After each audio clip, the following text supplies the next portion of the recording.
L'histoire de l'Empire Congo et de la civilisation bantoue. Aussi appelés les Bénin Congo. Pour commencer, le peuple bantou descend de l'ancien peuple d'Égypte. Les anciens, prédicateurs égyptiens sont venus par voie d'eau et par voie de terre, afin de fuir la christianisation, l'islamisation, la colonisation et l'esclavagisme imposés par les peuples conquérants. Le Sahara, précédemment fertile, se transforme en désert.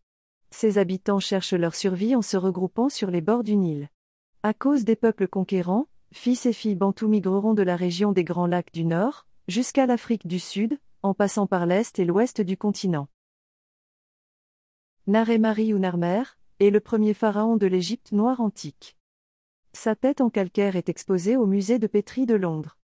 Voilà le fondateur de l'Égypte unifiée, l'homme qui va réellement bâtir le pays le plus puissant de l'Antiquité. Hérodote est l'auteur de la première histoire complète de l'Égypte. Ses écrits sur divers pays lui ont valu le surnom de père de l'histoire. Vers 450 avant Jésus-Christ, il effectua un voyage de plusieurs mois le long du Nil, qu'il remonta jusqu'à la première cataracte, et consigna ses impressions de manière très anecdotique et amusante. Comme il ne lisait pas les hiéroglyphes ni ne parlait la langue égyptienne, il comptait sur les interprètes du pays et les subalternes des temples, qu'il prenait pour des prêtres. Le journal de son voyage en Égypte fut rédigé en grec et publié à Athènes en 446 avant Jésus-Christ. Hérodote fut un témoin visuel, voulant prouver que les Colchidiens étaient une colonie égyptienne, qui s'est égarée près de la mer Noire, va faire la déclaration suivante: les Colchidiens sont une colonie égyptienne. On peut voir que comme les Égyptiens ils ont la peau excessivement noire et les cheveux crépus, cela s'applique aussi aux Nubiens. Les premières dynasties égyptiennes noires construiront le Sphinx, les premières pyramides, notamment celle de Gizeh, ainsi que d'énormes obélisques visibles depuis Athènes en Europe, et plusieurs villes. Les datations ne sont pas très claires, mais nous savons une chose, les rois égyptiens de l'époque vivaient pendant des millénaires. Ils ont notamment fait le tour du monde plusieurs fois, comme ces hiéroglyphes en Australie le prouvent. Le fils du roi Khufu, Nefertiti, a fait 2 fois le tour du monde sur une période de 2 ans. Il mourut ensuite en Australie durant son 2e tour, mordu par un serpent. Dominique Vivant-Denon est l'une des figures les plus marquantes du monde des arts, et fut reconnu comme précurseur de l'histoire de l'art et de l'égyptologie, dessinateur, graveur diplomate et artiste de talent. En 1798, il accompagne Bonaparte dans son expédition d'Égypte. Après Alexandrie et le Caire, il suivra le général de Sey entre 1768 et 1800. Parti à la conquête de la Haute-Égypte. On ne peut parler de Vivant-Denon sans citer ses propos concernant le Sphinx. En disant que le Sphinx est une origine noire africaine des Égyptiens anciens. Quant au caractère de leur figure humaine, n'empruntant rien des autres nations, ils ont copié leur propre nature qui était plus gracieuse que belle, en tout, le caractère africain, dont le nègre est la charge, et peut-être le principe. Je n'eus que le temps d'observer le Sphinx, qui mérite d'être dessiné avec le sein le plus scrupuleux, et qui ne l'a jamais été de cette manière. Quoique ses proportions soient colossales, les contours qui en sont conservés sont aussi souples que purs. L'expression de la tête est douce, gracieuse et tranquille. Le caractère en est africain, mais la bouche dont les lèvres sont épaisses, a une mollesse dans le mouvement et une finesse d'exécution vraiment admirable. C'est de la chair et de la vie. Pendant la dynastie des Égyptiens noirs, il y eut énormément de métissage dû au commerce, et surtout dû à la fascination de la spiritualité de l'Égypte noire de l'Antiquité. Avec leurs pyramides, hauts de plusieurs étages, l'Égypte devient très rapidement un endroit de pèlerinage, de fascination pour certaines civilisations, notamment avec les Sumériens, ensuite les Assyriens descendants des Sumériens, les Noirs qui sont leurs cousins de la vallée de l'Indus, les Gréco-romains athéniens, les Perses et les Berbères. Après le déclin de la civilisation égyptienne, un archange du nom de Mwanda Congo, un esprit divin, apparut au mage Bemba Zulu, qui signifie aigle du ciel, lui confia la mission d'être le dirigeant des Bénin Congo. S'adressant au peuple Congo par l'intermédiaire du mage Bemba Zulu. L'archange Mwanda Congo dira, pour la confusion des nations et cela jusqu'à ce que le temps prévu par Yahweh arrive, dès maintenant les nations vous connaîtront sous mon nom de temple. Vous quitterez le nord pour le sud, la tête pour le cœur. Vous cacherez les mystères de la sainte loi dans les caves du cœur du pays de Katiopa, et vous cacherez les 12 dans 3. Tu es la nation qui a été choisie pour me servir. Tes premiers ancêtres sont venus du ciel, de l'espace, mais toi tu es né en Éthiopie. On sait qu'il y a beaucoup de livres, retrouvés en actuelle Éthiopie datant de plusieurs siècles avant Jésus-Christ, qui ont été rejetés par les Juifs ainsi que les Occidentaux et aussi retirés de la Bible. De l'Éthiopie je t'ai emmené en Égypte ou encore Équipati, Duipiti, dans les Écritures sacrées.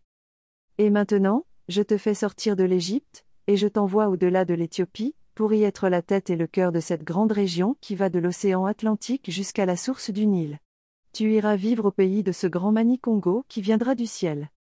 Sous ces directives éclairées du mage Bemba Zoulou. Les Béna Congo, fils de Dieu, du Sahara, de Canana, de Madian, de Moab, de la Nubie et de l'Égypte vont se regrouper en Éthiopie. Et commencer la grande migration qui les conduiront vers l'inconnu. Le peuple des Égyptiens noirs vont laisser l'Éthiopie en direction du Tanganyika, et finiront par atteindre la terre qu'ils nommèrent Dizimba, Zambézi, qui veut dire sanctuaire de Dieu, et qui est l'actuel Zimbabwe. Ils y bâtirent une grande civilisation. À savoir, le Zimbabwe est l'endroit où Enki, le dieu Anunnaki, s'occupait de la terre. Après le Zimbabwe, sous la conduite de la prophétesse Manam Bangala Mabenevoa, la femme à 9 mamelles, les Béna Congo entrèrent dans le désert du Kalahari. C'est là où ils commencèrent à se marier avec les Pygmées.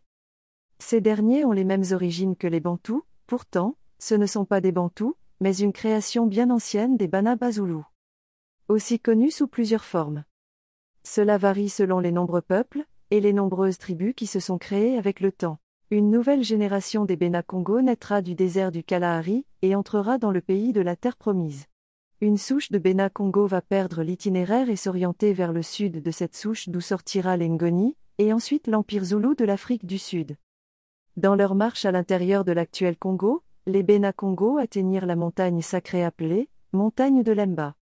Avant de la gravir, ils vont rester 40 jours au bas de la montagne pour se purifier. Le grand prêtre Nkembo Wamonezwa avec 12 vieillards, gravirent le sommet de la montagne sacrée. L'archange Mwanda Congo y descendit sous forme de soleil brillant et foula de ses pieds le sol de la montagne sacrée. 5 aigles géants survolèrent la montagne ce jour-là, il y eut du tonnerre, l'arc-en-ciel apparut sur la montagne, et l'étoile de la promesse à 6 pointes vient s'accoler sur l'arc-en-ciel. Une pluie fine tomba au bas de la montagne pour bénir le peuple Congo. Et c'est sur cette montagne sacrée que les Béna Congo ont construit la dernière capitale à savoir Mbanza Congo, qui veut dire la ville de paix. Démocratie et théocratie Congo. Dans cette société que bâtirent les Béna Congo, la démocratie et la théocratie étaient les deux régimes politiques pratiqués. Les députés étaient choisis par le peuple Congo, et le Sénat était composé de religieux et de grands prêtres venus du temple de la sagesse. Les sénateurs vérifiaient chaque loi sortie de la Chambre des députés en fonction de sa conformité à la loi sacrée d'origine divine. Après vérification, elle était présentée au peuple à la place Yalan Kuvu, où se trouve cet arbre mystique et millénaire appelé Yalan Kuvu, un aperçu de ce qui constituait l'Empire Congo.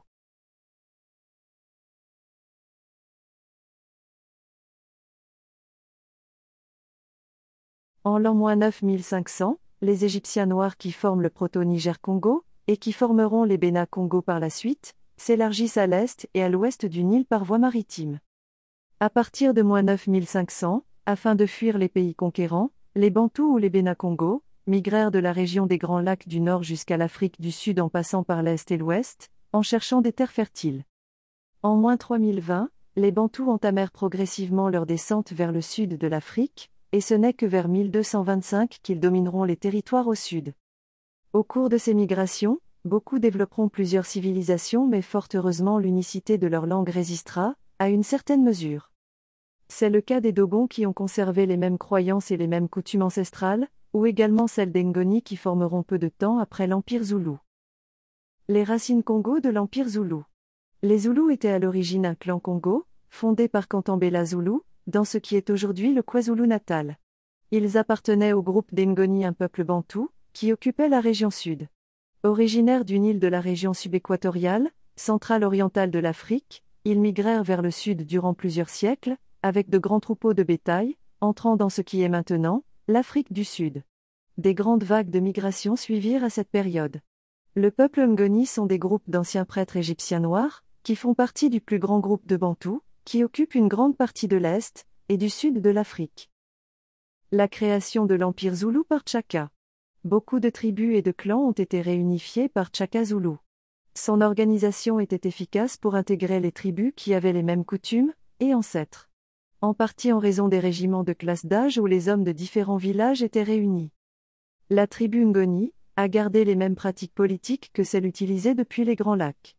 Chaka était le fils illégitime de Senzangakona, alors chef des Zoulous, il est né en 1780.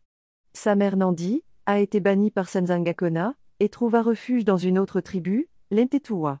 Chaka servit sous Dingui Wayo, chef d'Mtetua, en tant que guerrier. Il réforma l'art de la guerre dans la région et devint un stratège redoutable. Quand Senzangakona mourut, Dinsvavo aida Chaka à prendre la tête de la tribu Zoulou. À la mort du roi d'Mtetua, Chaka prit sa succession et intégra l'empire au sien. Aujourd'hui on compte plus de 400 millions de Bantous à travers l'Afrique. Ils s'étendent sur une quarantaine de pays africains, partageant les mêmes coutumes, les mêmes rites, et les mêmes ancêtres. Osaré, connu aussi sous le nom d'Osiris, est une divinité des anciens Égyptiens, et reste toujours une divinité divinisée par certaines tribus bantoues. La croyance Congo est la même croyance détenue par l'Égypte ancienne, qu'un Dieu venu du ciel a créé la terre, et que nous avons plus d'une âme, nous avons ce qu'on appelle la grande âme et la petite âme. L'une d'entre elles est responsable de ce que nous normalement considérons comme notre personnalité, tandis que l'autre est plus une sorte d'âme de base qui nous anime. Cela fait bouger la chair et nos émissaires sur terre. Connus sous le nom de Banaba Zoulou Orishas ou encore Loas, les Benaba Zoulous sont arrivés du ciel. Livre secret du Bukongo Makongo Ovo Makaba. Le Nkanda, par l'abondement d'extraterrestres dans le livre sacré du Bukongo, appelé Makongo Ovo Makaba. En effet, les Banaba Zoulous viennent de la rayonnante étoile Kakongo, située dans la périphérie du soleil Sirius. Sur la planète Terre, dans des temps très reculés, deux noirs extraterrestres descendirent de leur char de feu et engendrèrent 12 enfants, Nenzala Pandou et Yemama Nkenge Lufuma. L'aîné des enfants, qui s'appelait Nalu Kengo, après plusieurs générations, donna naissance à Nkulu Kongo Nimirode. Nkulu Kongo Nimi épousa Mama Nonu, qui mirent au monde 3 enfants, Nkwolu Nsaku, Nkulu Moanzu, et Yinkulu Ninga. Ainsi naquit la nation Bena Congo. Les Dogons, et le reste de l'Afrique, eux aussi parlent d'eux. Leurs ancêtres, extraterrestres appelés les Nomos pour certains, venus de la périphérie de l'étoile Sirius. Donc le reste de l'Afrique et les Benaba Congo partageaient les mêmes connaissances cosmogoniques. Cosmogonie Congo. Une réunion se tient quelque part dans le Mahanza, qui signifie le cosmos ou encore l'univers. Au centre de cette réunion se tient Nembumba Loa, qui signifie le créateur solaire. Entouré de 49 esprits supérieurs. Au cours de leur réunion, ils décident de créer un nouveau Nzaloa, qui signifie système solaire, pour l'évolution des fils des hommes qui sont aussi les fils de Dieu. Nembumba Loa choisit l'emplacement de ce nouveau Nzaloa, puis il rentre en méditation profonde, visualise, et émet la parole de pouvoir qui assemble la matière primordiale, et la fait entrer en mouvement tourbillonnaire. Regarde comment cette matière primordiale tourbillonne.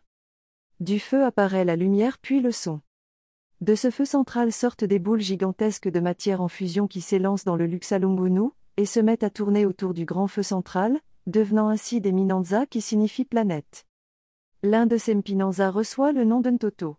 La Terre, que les initiés Congo appellent aussi du nom de Congo. Et de Nza Dikulunsi, le monde de la croix.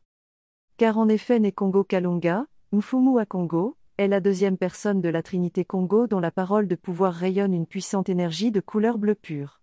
Dans la nomenclature de l'espace, la planète Terre porte aussi le nom de planète bleue, ainsi les êtres de l'espace l'appellent Congo. C'est le nom le plus sacré de la planète, et de l'univers.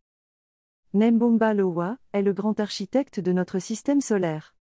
C'est lui qui a conçu le plan du système solaire, dont il a confié l'exécution à plusieurs Simbidia Kinsemi, spécialisés dans les différentes étapes d'exécution du plan divin, le plan de l'esprit créateur, Nemwandan Semi, que les initiés Congo vénèrent sous le nom de Mfumu Mwandan Semi. Et cela pour notre Kisanganza, la galaxie que les ancêtres Bakongo les plus scrupuleux nomment Nzila Zombo, ailleurs la Voie lactée. Notez que traduit en Kikongo, Nzila Zombo veut dire la voix de l'oncle. Quel oncle s'agit-il ? Sans doute d'un oncle cosmique.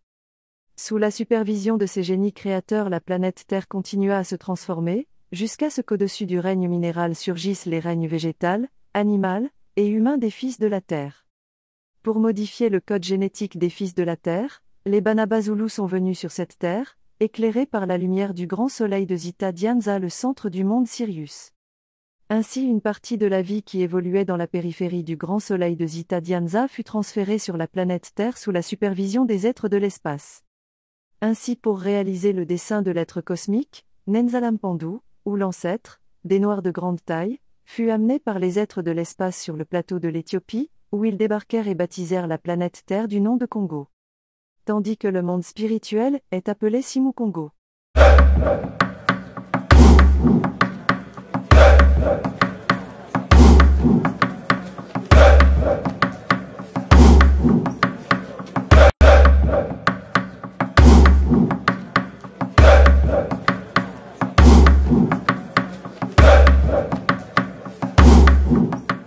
Le soleil Sirius inonda l'Éthiopie de sa lumière divine, et ouvra la voie aux visites annuelles des dieux en terre d'Éthiopie, à l'occasion des grandes initiations spirituelles, à la tête desquelles se trouvait Manisaka, le grand seigneur de la planète Jupiter. Nenzalampandu et la belle Nkenge Lufuma mirent au monde 12 enfants, dont l'aîné s'appelle Nelukengo. Les 12 enfants de Nenzalampandu sont les 12 ancêtres originels des Noirs de grande taille, qui ont peuplé l'Éthiopie, la Nubie, le Samara, le Madian, l'Égypte, et le pays de Canana. De la descendance de Nalukengo, seront issues les générations des ancêtres suivants. Nkulu Nsemi, Nkulu Masamuna, Nkulu Mamona, Nemakeba, Yulu Nemayindu, Mayulu, Nembumba Nimi, Nemakongo Manimi, et Mama Mondombe Saba.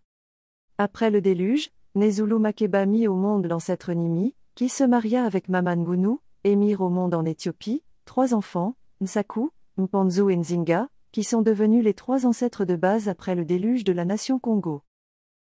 Les initiés connaissent le rapport qu'il existe entre les Banaba Zoulous et les Bantous depuis les temps préhistoriques jusqu'à nos jours.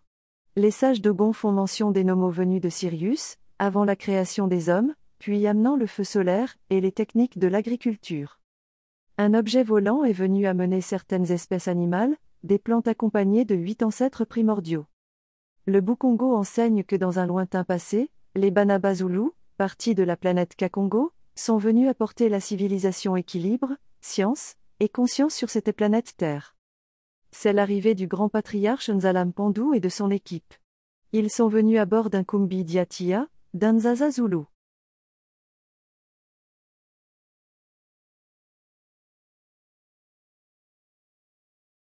Mani Congo est roi légendaire.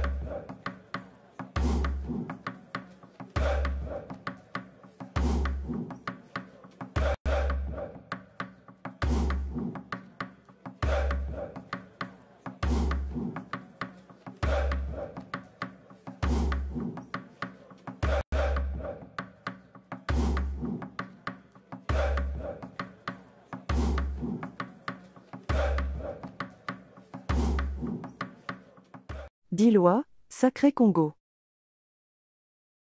1. La loi sacrée ne peut être modifiée, ni transgressée. 2. Il est strictement interdit de balkaniser l'Empire Congo. Car le pays du Congo doit rester cette pierre qu'on n'a pas le droit de briser en plusieurs morceaux, ni de diviser en plusieurs pays indépendants. 3. Étranger, soumets-toi à la loi du Congo haute, n'y amène pas ta loi. 4. Je respecterai la loi sacrée que nous ont léguée nos ancêtres, c'est le Kodi Diamoyo. 5. Le ciel est mon père. Tandis que la terre est ma mère nourricière. La terre du Congo appartient aux clans Nsaku, Mpanzu et Zinga, et non à l'étranger. 6. Un village qui n'accueille pas dignement les étrangers, n'est pas un bon village. 7. Les instruments royaux Congo ne peuvent pas être touchés par un étranger. 8. La terre du Congo appartient au Congo, pas aux étrangers. 9. La terre du Congo peut être prêtée à un étranger, mais ne peut pas être vendue à un étranger. 10. C'est le clan qui prête un morceau de sa terre ancestrale à un étranger, pas le gouvernement.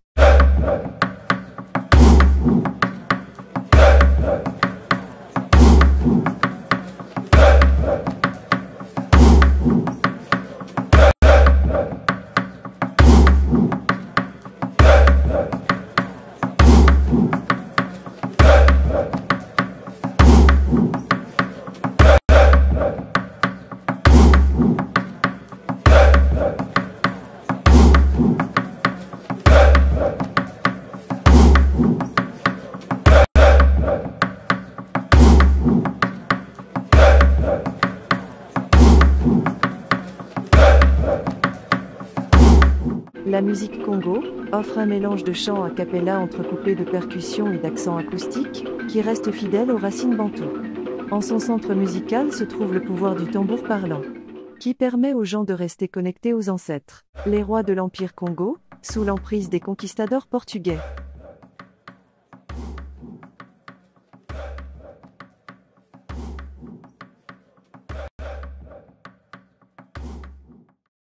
Lukeni Loanimi, connu également comme Ntinu Nimi Lukeni, est traditionnellement considéré comme le fondateur du Kanda Lukeni, et le premier Mani Congo, et fondateur de l'Empire Congo-Dien Totila. Le nom Nimi Lukeni apparaît dans les traditions orales postérieures et certains historiens contemporains, comme Jean Cuvelier. Lukeni Loanimi est le fils de Nimi Anzima et de la fille du Mwene Nsaku Eslo de Mbata, une union conclue dans le cadre d'une alliance entre les territoires de Nimi et de Mbata, au milieu du XVIIe siècle. Il porte le nom de son père, Lukeni Loan Sanzé, ce qui signifie qu'il est au moins le quatrième né de sa fratrie. Pendant le règne de son père, Lukeni Loanimi était chargé de percevoir les péages des voyageurs dans son domaine pendant son absence. Cela a donné lieu à une anecdote, qui rapporte que Lukeni Loanimi avait été contraint de tuer une parente enceinte car elle ne voulait pas payer le péage. Il n'a pas été puni pour cet acte par son père, et son comportement fut respecté, soit pour son caractère intransigeant, soit pour son inflexibilité vis-à-vis du respect de la loi. Bien qu'il règne dans la région de la vallée de la rivière Kwilu dans l'actuelle République démocratique du Congo, il est traditionnellement crédité de la conquête de la région où se trouve l'actuel Mbanza-Congo. Il rend alors le titre de Ntinu, et fonde l'État du Congo et porte le titre de Mani Congo ou Seigneur du Congo en portugais et de Mwene Congo, en Kikongo. Il règne vraisemblablement à la fin du XIVe siècle. Il est de ce fait considéré comme le fondateur de l'Empire Congo, qui se termine avec l'annexation de Nsundi et de Mpangu. Le territoire est ensuite réparti entre sa parenté et ses fidèles. Il meurt jeune car son fils n'est pas encore adulte lors de son décès, Nkuu Ntinu ne lui succède pas, et le titre royal passe successivement à deux cousins de Lukeni, Nanga et Nlaza. Les circonstances de sa mort et de la dévaluation de sa succession permettent aux historiens de situer sa naissance vers 1367 et sa disparition entre 1402 et 1427. L'arrivée des conquistadors portugais, en 1483. Diogo Cao est né à Vila Real, dans une maison qui est signalée comme sa maison natale. Fils de soldat, il entre dans la marine à l'âge de 14 ans. Il devient capitaine en 1480. Diogo Cao était un explorateur portugais entre 1450 et 1486 qui fit 2 voyages le long de la côte atlantique de l'Afrique au XVe siècle. À travers le parcours de quelques pionniers, portugais, français, belges et africains, cet épisode introductif retrace les premières grandes étapes de l'occupation coloniale européenne au Congo. De l'installation portugaise, au XIVe siècle, jusqu'à la souveraineté de Léopold II, au XVIIIe siècle, du commerce des esclaves à celui du caoutchouc, l'épisode plonge dans les détours de cette conquête sanglante, décrite par des témoins qui l'ont connue de l'intérieur. Carte portugaise, des 12 royaumes du Makoko. En l'an 1483, les intrépides navigateurs portugais progressaient déjà le long des côtes occidentales de ce continent. Sous la conduite de Diogo Cao, ils pénétrèrent cette année-là, dans l'estuaire d'un fleuve d'une puissance exceptionnelle, et abordèrent aux rives d'un empire plus grand, et plus organisé que tout ce qu'il avait rencontré jusqu'alors. Ils le nommèrent Congo, du nom de son souverain, le Mani Congo. Actuellement pour les distinguer, on a pris l'habitude d'écrire Congo pour désigner l'ancien empire et les populations de la région, et Congo pour désigner le fleuve. Les Congos appelaient cela Nzadi, ce que les Portugais transcriront en Zaïre. Le catholicisme.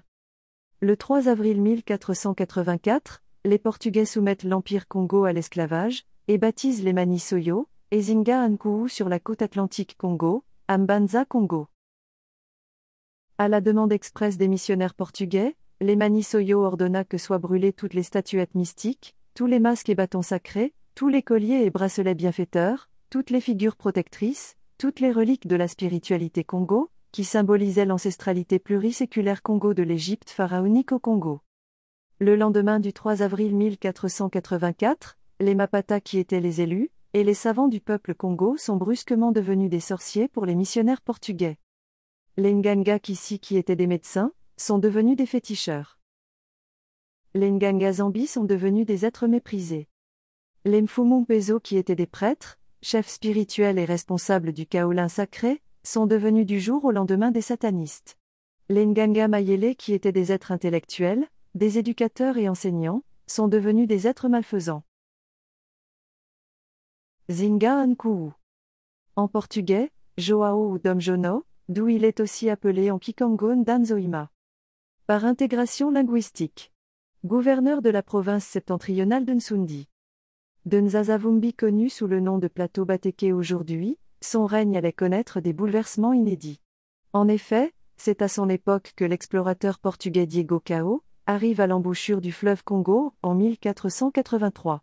Il rencontre le roi Mbanza Congo, et y réside une année.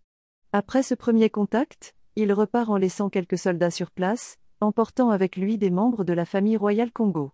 Il les place dans des couvents au Portugal durant près de 8 ans. En 1491, il les ramène au Congo en s'accompagnant de prêtres et de divers artisans. Le roi et sa famille acceptèrent le baptême le 3 mai 1491, se baptisant Jean pour le roi, en hommage à son homologue portugais, Eleanor son épouse, et Alphonse, Afonso en portugais, pour son fils. 2 ans plus tard, il refuse de gouverner son pays selon les principes de la Bible qui lui sont expliqués pour des raisons politiques et spirituelles. En effet, sa couronne tenait d'un certain nombre d'alliances conclues avec des princes intérieurs et alentours qui lui donnèrent sœurs et filles en épouse à lui et à sa cour, de sorte que les descendants matrilinéaires régnassent. Y renoncer serait dissoudre tous les fondements de l'Empire. Alfonso Ier ou Zinga Mvemba, Funsu Zinga. Mvemba en Kikongo, aussi appelé Mvemba à Zinga. Âgé d'environ 85 ans en 1542, il serait né vers 1457. Fils du premier Ntotila converti au christianisme Zinga Nkuu, celui-ci est considéré comme le plus grand monarque de l'Empire Congo, surnommé l'apôtre du Congo. Le roi Jean allait agrandir considérablement l'Empire Congo, il avait une telle autorité, un tel rayonnement dans son empire, et autour de lui, que Diego Cao ne cessa d'en faire l'éloge parfois surréaliste à la cour du roi du Portugal. À la fin du siècle, devant la résistance du peuple, Zinga Nkuu et son fils, Mpanzu Azinga, revirent à la croyance Congo, et se heurtèrent à la reine-mère, baptisée sous le nom de Léonore, et de son autre fils Zinga Mwemba, resté fidèle au catholicisme.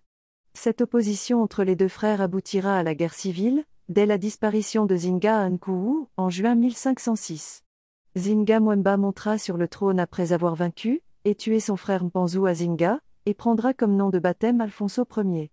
Pour les missionnaires portugais, Afonso est donc l'héritier légitime du trône du Congo. Tandis que la majorité de l'Empire regrette le christianisme, Afonso reçoit le soutien des Portugais.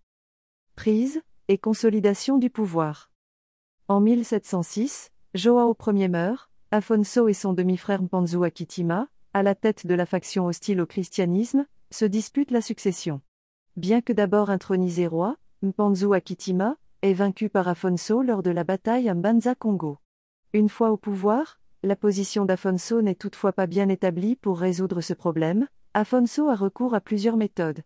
La première est de soumettre la population par la force.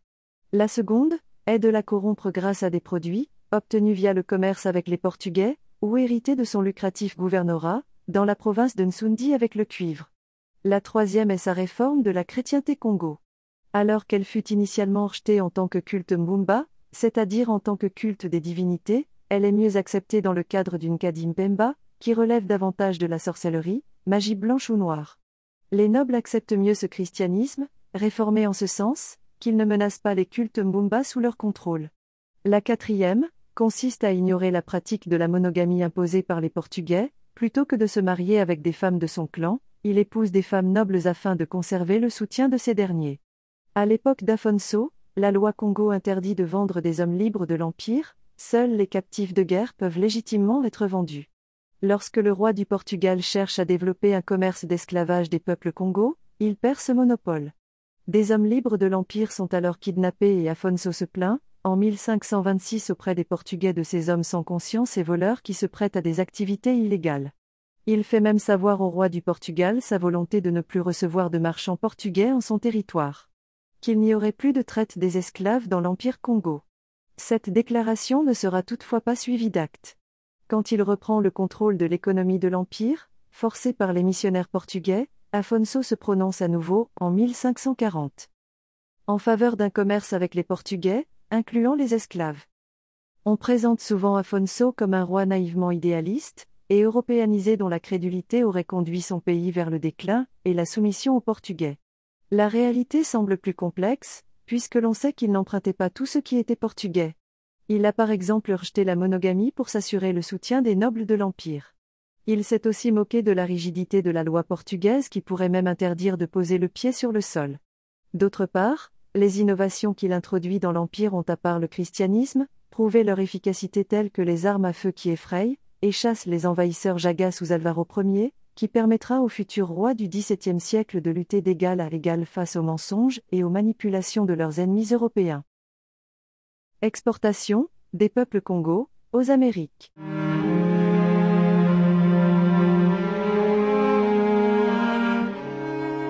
Un jour, des étrangers nous ont capturés. Ils m'ont emmené sur la côte.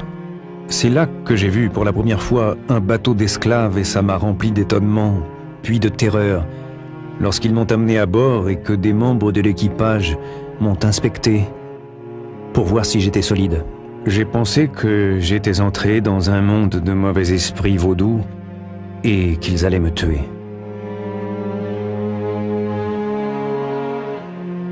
Il y avait quelques hommes noirs avec moi, et je leur ai demandé si nous allions être mangés par les affreux hommes blancs, au visage rouge et aux cheveux longs. Ils m'ont répondu que non. Quand le bateau fut prêt à partir, on nous a mis sous le pont.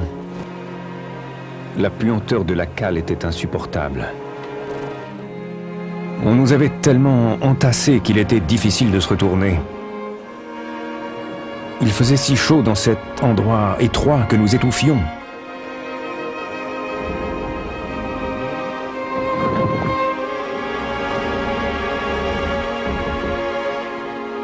L'air malsain, chargé d'odeurs nauséabondes, provoqua une épidémie dont beaucoup moururent. Ce misérable état était aggravé par le poids des chaînes et la saleté de ce qui servait de toilette. Les enfants tombaient souvent dedans, au bord de l'asphyxie.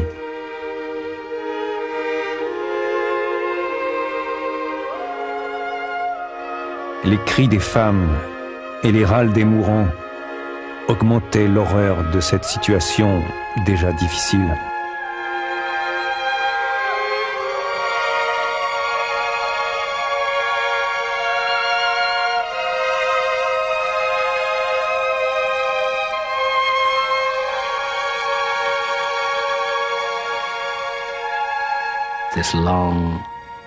Ce long voyage au fond des cales des navires négriers était épouvantable. On l'appelait le passage. On l'appelait ainsi parce que cela prenait beaucoup de temps, un peu comme une vie entière, et des milliers en mouraient. Beaucoup se jetaient dans la mer lorsqu'ils comprenaient où ils allaient. Puis c'était l'arrivée dans le Nouveau Monde, et on vous mettait en vente. Après la mise en esclavage du Portugal au Congo, plus de 55 millions de personnes seront exportées, aux Amériques, USA, Canada, Brésil, Cuba, Argentine, Haïti, Saint-Domingue, Mexique, Jamaïque, Martinique, ou encore en Guadeloupe. Ce seront les premiers esclaves noirs à être mis en vente, et en esclavage aux Amériques.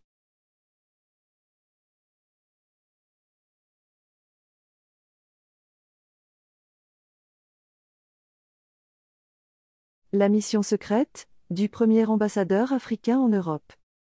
Au XVIIe siècle, un prêtre noir de l'Empire Congo embarque libre à bord d'un navire négrier pour demander au pape d'abolir l'esclavage.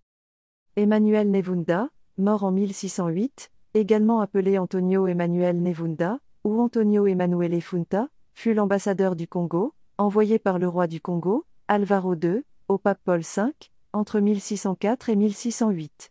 Nevunda a voyagé à travers le Brésil et l'Espagne, et n'a atteint Rome que le 2 janvier 1608, mais il mourut 2 jours plus tard. Certaines sources parlent de maladie mais sa mort reste mystérieuse. Nsaku, Nevunda, alias Dom Antonio Manuel, était un prêtre dans l'Empire Congo. Il se convertit au catholicisme depuis le roi Afonso Ier, choisi par le roi Alvarez Ier, pour porter au pape ses plaintes contre les colonisateurs portugais. Le premier roi avait conçu un commerce, qui au départ à une petite échelle, permettait d'acquérir des articles européens contre quelques bandits ou prisonniers de guerre. Mais finalement, c'est très vite devenu une entreprise de réduction en esclavage d'une population chrétienne par des chrétiens, sous la cupidité des Portugais qui avaient besoin de main-d'œuvre pour le Brésil récemment découvert. L'ambassadeur aura pour mission de demander au pape d'interdire ce genre d'esclavage. Le jeune, candide africain Nevunda, embarqua sur un bateau français, commandé par le noble capitaine Louis de Mayenne. Les Antilles n'étant pas encore colonisées à l'époque, la France était en quelque sorte neutre et ne pratiquait la traite, pour le compte des colonies portugaises, qu'à des fins commerciales. Là, le prêtre ambassadeur du roi, jeune et pur, va assister malgré lui à 2 spectacles horribles et hauts en couleur. Wilfred Nsondé, désireux sans doute de se distancier des nombreuses descriptions qui ont été faites du martyre, de la traite, et de la traversée de l'Atlantique, force la couleur et dépasse le pathos usuel pour aller vers une outrance baroque. On en jugera d'après 2 extraits, le premier décrivant le sort des esclaves, le second une attaque de pirates en Méditerranée.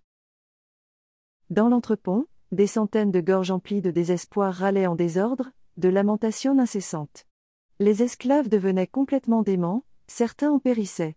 Les matelots attendaient que les rangs soient suffisamment clairsemés pour évacuer les dépouilles.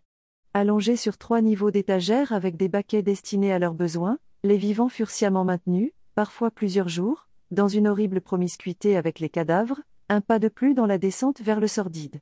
À côté des corps en décomposition, le trépas se présentait aux malheureux détenus dans toute son horreur. Il s'agissait de les briser un peu plus, de dérégler durablement leur cerveau, de les contraindre à accepter les lambeaux. Existence que leur geôlier daignait leur accorder. Comme un bien précieux, et d'anéantir le courage des plus résistants en les poussant à supplier leurs tortionnaires de les libérer de la présence des morts. Les dresser à implorer. Transformer les bourreaux en maîtres, afin que dans l'horreur les otages apprennent à accepter leurs conditions. Des corps se tordaient sous les impacts d'acier lancés à grande vitesse, une mêlée de muscles tendus, des bruits d'armes blanches qui se choquaient, des jurons, des appels à la clémence, de sang, un combat sans merci. Nsaku Nevunda voit sa vie basculer lorsque le roi du Congo le charge officiellement, à l'invitation du Vatican, de le représenter auprès du pape, sentant la fin de son règne proche, et pour s'amender de s'être lui-même enrichi de cet ignoble trafic en coopérant avec le souverain portugais, le roi confia à notre jeune prêtre une mission secrète, de convaincre le Saint-Père d'intercéder auprès des monarques d'Europe pour que soit aboli l'esclavage. Lorsqu'il fait ses adieux à sa terre natale, Nsaku Nevunda est donc convaincu que le pape ignore l'existence de la traite négrière. Il est loin d'imaginer que le long voyage, censé le mener à Rome, va passer par le Nouveau Monde, et que le bateau sur lequel il s'apprête à embarquer, le vent Paraclet, est chargé d'esclaves. Ni esclavagiste, ni esclave lui-même, en tant qu'ambassadeur, il est avec les officiers. Nsaku Nevunda devient le témoin inédit et impuissant des conditions de vie inhumaines des esclaves. Après une traversée de plusieurs mois sur le vent Paraclet, séquestré par la barbarie, Nsaku Nevunda sera capturé par un pirate néerlandais, converti à l'islam, puis sur le continent européen, il sera humilié et torturé par la Sainte Inquisition espagnole. Des épreuves qui, en même temps qu'elles font vaciller sa foi, décuplent son ardeur à mener à bien sa mission auprès du pape. L'expédition dura plus de 3 ans passant par le Brésil, Lisbonne et Madrid. Nevunda arrivé à Rome le 2 janvier 1608. Il atteint sa destination finale littéralement transformé mais toujours déterminé à accomplir sa tâche, par l'expérience et une foi quasiment inébranlable en l'être humain. L'arrivée de Nevunda à Rome fait la une des journaux. Le pape Paul V, ravi de rencontrer Nevunda, s'est réjoui de la publicité qui a accueilli son arrivée. Le pape aurait même conçu un rituel élaboré pour l'entrée de Nevunda en 1608. Le protocole prévoyait un défilé, une réception pour la délégation dans la Sala Regia du Vatican et la fête des mages. Cependant, lorsque Nevunda arriva à Rome le 2 janvier 1608, il ne se sentait pas bien dû à son état. D'après les dires, il a été placé dans un lit luxueux dans les palais papaux, et le pape lui aurait même rendu visite. 2 jours plus tard, le 4 janvier 1608, Nevunda mourut et le cortège funèbre, prévu le 6 janvier, devint un envoi approprié. Buste de Nevunda. Nevunda est aujourd'hui considéré comme le premier ambassadeur africain en Europe. Des gravures en 1608, tels que le buste de Guillermus du Mortier qui est une gravure représentant Nevunda, dans une élégante tenue, tenant un document présumé être une lettre du roi Alvaro II au pape du Vatican. Le buste de Nevunda se trouve dans le baptistère, une chapelle latérale de l'église de Santa Maria Maggiore, l'une des 5 grandes basiliques antiques de Rome, où il a également été inhumé.